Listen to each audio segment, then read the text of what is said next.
behind New Orleans, guys. Remember, only the top seed gets the bye. Things are different. It's very important to get that 1 seed. Are the Saints the clear-cut #1 in the NFC?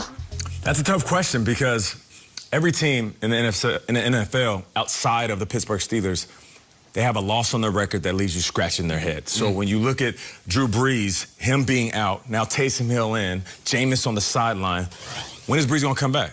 Broken ribs, stuff going on internally. Is this going to be something that helps this team or hurts this team? What we saw this past weekend, they looked fantastic. But what I saw yesterday got me excited about the Rams. And I know I'm jumping all around because 1 week is the Seattle Seahawks for me. Another week is, that's the NFC West. We said this was going to be the best division, so I'm not going to apologize for loving a new team every week because they're showing up week in and week out. I'm not going to say clear-cut. There isn't any clear-cut dominant teams. Even the undefeated Pittsburgh Steelers aren't the clear-cut best team in the NFL. Their record says, and they're a great team, but I don't think there's any team that's clear-cut. The Saints are an enigma to me because they continue to win, but the quarterback situation is still a great unknown. They beat the Falcons, and Taysom Hill played a very conservative style and was efficient and was fantastic in that victory. Now they've got to do it again, and then eventually Brees, there's going to be a decision to be made. Yeah. Sean Payton. It's almost like you can't lose, but you also can't win. So say Taysom does something similar to what Teddy Bridgewater does and goes 5-0 over the next 5 weeks, or 4-0, and Brees like, all right, I'm healthy, coach. That is a tough decision after 11 cracked ribs from Drew Brees, and Taysom's got this team rolling. Like, the Bridgewater deal last year was really interesting because it happened in September, in October. And I was like, all right, Brees is going to come back late October, get him in, get him going, and now he's our guy. I think Drew Brees deserves a chance to return, but if Taysom Hill takes this team on his shoulders, that is a fascinating dynamic for Sean Payton, and one that he is a far more qualified and better judge of what he needs and what he needs to make, because it's going to be very difficult to take Taysom Hill off the field if they continue to win. And yet when you get to the playoffs, are you really going to trust Taysom Hill in the playoffs, going up against Tom Brady, going up against Russell Wilson, going up against Aaron Rodgers? We've got Drew Brees on the bench, or are you going to say, am I playing Drew Brees with fractured ribs and just coming off that against Aaron Rodgers? This defense is good. The Saints are great. They're going to be the #1 seed if they continue to do this. I don't know what to make of them come January because a big decision is likely looming. I don't think beating the Falcons twice and the Broncos is going to give him that hesitation. I think if Taysom is allowed to play and Drew's still out when they face the Chiefs, the only team with a winning record, the rest of the way, then it might be. I just don't think 2 wins over the Falcons and the Broncos and maybe the Eagles, whoever, is going to get you a chance to start in the playoffs or to start whenever Drew Brees is back. I think it's fair to say if he has to play against the Chiefs and beats them or does really well against them, then it's a decision. Do you think there's a quandary of a healthy Drew Brees? That's what I'm saying. No, I'm saying explain that. You think he might be sitting him because we're going to stay close? No. He's not right. Brees is supposed to come back in 3 weeks, and we say, okay, 3 weeks. That's what Ian Rappaport said. And he fractured 11 ribs. He bruised 11 ribs. You only have 24 ribs. Like, he comes back, and Brees says, okay, coach, I'm ready to go. That's a decision to be made. I don't know if you want a 100% healthy Taysom Hill who's winning games, or Brees coming off a serious injury where he had the shoulder injury before that and all these other things. Like, I just think that if this team gets hot and gets winning and the team starts to believe on Taysom Hill, yes, it's Drew Brees' team. Of course it is. That's going to be a real heart-to-heart, though, on what we do, because last year they went back to Brees. Who knows what would have happened if Bridgewater was the guy? I think even over the next month, I completely trust the Saints, even with Taysom. I'm in on them, mostly because I like Peyton and I like what I saw last week.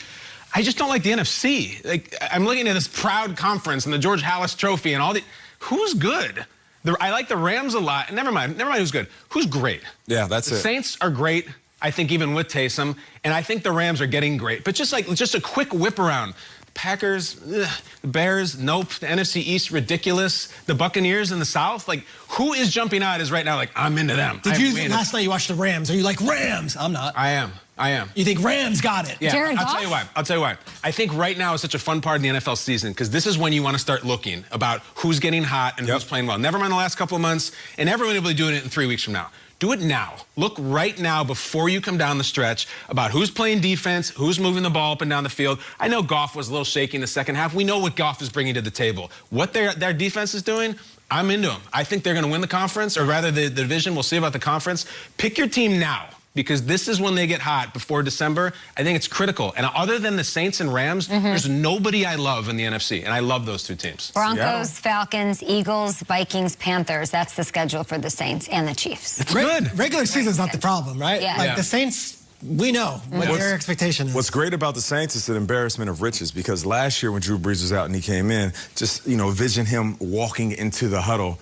Teddy Bridgewater has to leave the huddle. He's your backup quarterback. He is now on the sideline. Great point. Drew Brees walks into this huddle now. It's like, hey, Taysom, no, Taysom, stay here. You're going to play wide receiver this play. Or you're going to play running back this play. Or you're going to be a quarterback, and I'll be out playing wide receiver. That's the luxury that they have when Drew Brees does come back. It's not removing Taysom Hill from the lineup. It's more just adding Drew Brees back in. At Jay McPhee with your thoughts, everybody. Mike Garofalo is here to give us some updates. Mike, welcome. Some key players got put on the reserve COVID-19 list just yesterday. What is the latest with Adam Thielen? And then those Ravens running backs that I mentioned when I was doing my waiver wires. Yes, so Adam Thielen on the reserve COVID-19 list. Now, the teams don't announce whether that means it's a positive test or a close contact, so still working to figure out what the situation is there with Adam Thielen. If it is a positive test, that'll be a 10-day minimum waiting period that he will be out of action. If it's a close contact, he could be cleared by this weekend. So we'll see what more we can learn about Adam Thielen as we go along here. Meanwhile, Tom Pelissero and I are told that the Vikings are actually holding their building closed this morning right now as they await their test results. Seems to be some sort of a delay there, so they want to make sure that they don't have any widespread positives before they let anyone in the building this morning. And Kay, you mentioned the Ravens, Mark Ingram and J.K. Dobbins on the reserve COVID-19 list after testing positive. They will not play on Thursday against the Steelers, so Gus Edwards will lead the charge out of the backfield there. They think highly of him. They think he's actually one of the more overlooked players in the league. Well, now is a huge spotlight and a chance for Gus Edwards to show everybody what he can do and certainly what he has done in the past. Brandon Williams, the defensive lineman, he was a close contact, so he went on the list. But John Harbaugh and the Ravens were confident that it was going to stop there. No word today if there's any more positive tests, but we will monitor that for you, Kay, throughout the day.